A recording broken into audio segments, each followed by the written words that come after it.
небольшое такое экстренное включение. Хочу немного рассказать про инструмент, который мы разработали, статистический, а, по всем результатам всех игр во всех сезонах Duel Masters лиги. Такую собираем бигдату, кладем ее в базу и позволяем делать разные аналитические срезы игрокам, которые играют, с целью получения интересных инсайтов, на которые мы можем получать обычно из аналитики. Ам, 2 основных use кейса. Что можно делать? Первый — это посмотреть по конкретному игроку, вот прежде чем с ним играть, как он себя показал в предыдущих сезонах или внутри того же сезона с другими игроками, на каких картах он сыграл, с каким счетом, против кого, как. Обычно это, ну как, вот я не знаю, может быть, это не все делают, ну, очевидно, что не все.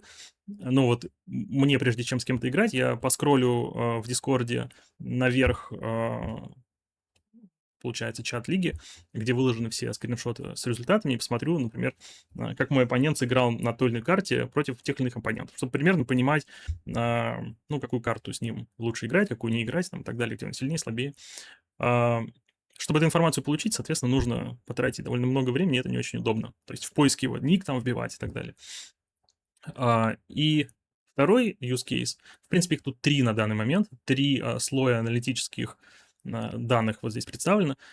Вторая история — это мы можем посмотреть, какие карты игрались внутри, например, по совершенно разным наборам игр по конкретному сезону. Какая карта была популярнее, какая менее популярная.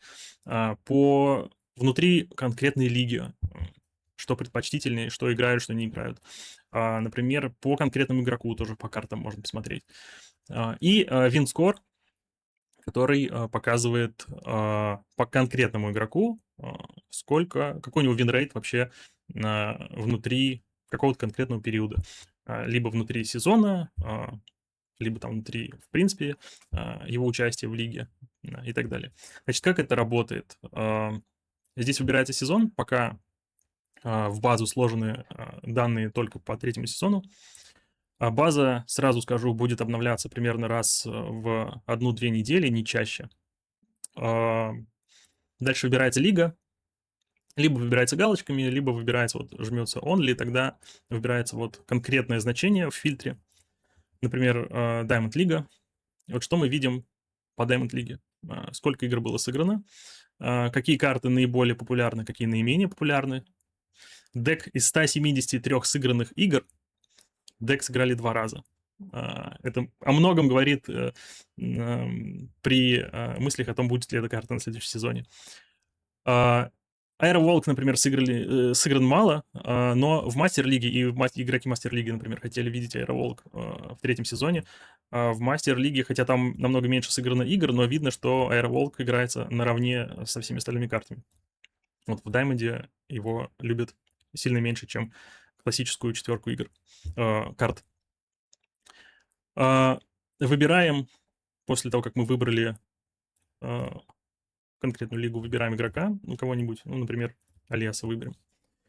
И мы можем посмотреть по этому игроку его количество его побед, количество его поражений, конкретный счет против каждого игрока. Можем выбрать ему кого-то из его оппонентов, посмотреть, ну, можно меня выбрать. Вот я ему проиграл 2-0, 18-15 на Ироньке, 29 на Рафинере. Мы сыграли в первый же день старта игр открытия сезона, 30 мая, то есть здесь есть дата, оппонент, результат, и не просто результат там 2-0, а результат с понятным примерно, условно, сила игрока, да. То есть это 2-0 тебе не говорит ничего, а там может быть 1 фраг разница, а может быть 20 фрагов разница. Поэтому это такая более объективная история. Чтобы вернуться обратно, отжимаем галочку выбранного в фильтре значения и показывается снова все обратно. Расскажу про чистоту данных, от слова «чистый». Здесь очень много есть нюансов, связанных с тем, как игроки выкладывают скриншоты и вообще выкладывают свой результат.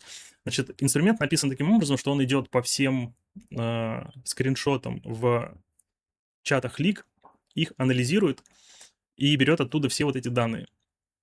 Берет оттуда счет, карту, всю вот эту историю. Плюс, когда скриншоты были запущены, он берет это как дату матча. И, например, если игроки играли какую-то часть матча с другим ником, то в базу попадет два значения. То есть вот есть просто альяс, есть I'm Pro альяс. И в какой-то момент альяс вот решил сыграть с Диланом вот с таким ником. Опять же, вот здесь 4 игры, тоже непонятно почему. Это надо пойти в чаты с этим разбираться, да, и почему 4 карты. То есть здесь есть такие ошибочные истории в базе. Например, 2 берсеркера, да, то есть берсеркер играл в июне вот с таким ником, а в мае, в самый первый день со мной и с Альясом он сыграл с подчеркиванием, да, и попал сюда 2 строчками. Чтобы этого избежать, то есть мы инструмент дальше будем развивать, и мы многие из этих ошибок сможем обойти, просто правильно настроив парсинг. Да, то есть мы смержим дубли, то есть если там написано берсеркер, а дальше еще какая-то там приставка, то мы все равно будем это все объединять, да, например. То есть это небольшая, несложная задача. Но я вот покажу, например, что будет являться довольно тяжелой историей относительно того, как работает инструмент. Сейчас я себя выключу здесь. Значит, вот, например, последняя игра в Мастер-лиге. 2-1, то есть 3 игры сыграны, и здесь мы видим 2 скриншота. То есть инструмент увидит, что здесь 2 скриншота, и не поймет, что было 2-1, что было сыграно 3 игры. В одном из скриншотов отсутствует результат.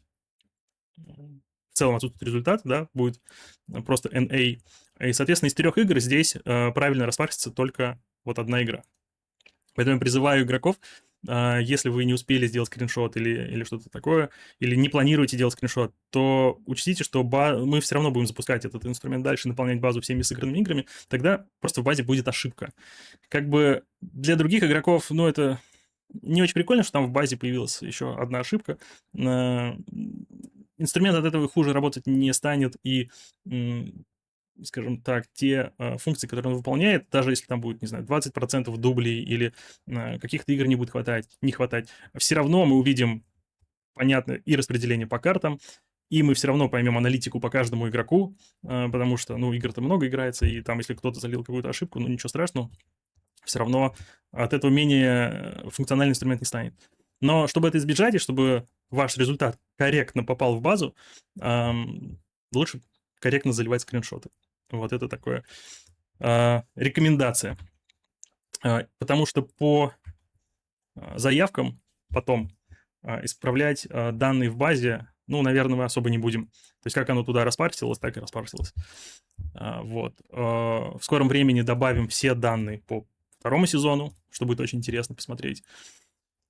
Там уже будет более такая... Больше бигдаты будет. По 1 сезону тоже добавим. Вот. И с этим уже будет довольно интересно работать. Значит, инструмент, он сделан на гугловских сервисах и может в некоторых регионах работать только с VPN. Это надо учитывать. Но как бы это не такая большая проблема, и нет для этого сервиса мобильной удобной верстки. То есть лучше это все смотреть с десктопа. Все, всем спасибо. Пока.